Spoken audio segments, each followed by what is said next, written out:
Pare, may kilala ka ba? Para saan? Pwede ba ito si Kawasaki? Para saan? Magbubukas na yung sinehan ko eh. Dahil sa pandemya, wala nang pandemya. Naghahanap akong gagawa ng voice over sa mga pelikula. Sige, try mo ha. Sige. Tawagan ko. Tawagan mo. Gusto ko malaman ano showing. Yes, ganito yung trabaho ni Kawasaki. Hello? Hello, Cinema? Welcome to the mall. Cinema 1. Patikim ng pinya. 1 p.m. 5 p.m.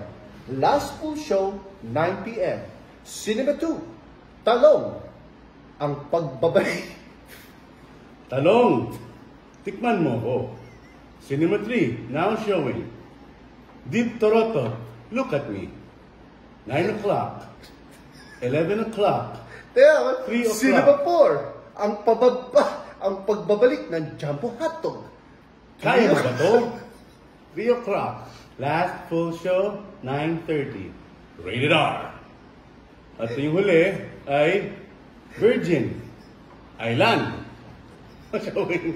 Cinema 6. Deep Toronto. Last full show, rated X. 9 p.m. Triple X? Oh my God!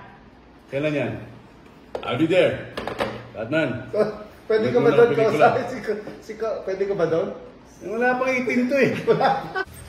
Sir Don, Sir DJ, tama na yan. Tigilan nyo na, please lang. Tumataas yung BP ng mama nyo, oh. Ma'am, okay ka lang? Wait lang, ma'am.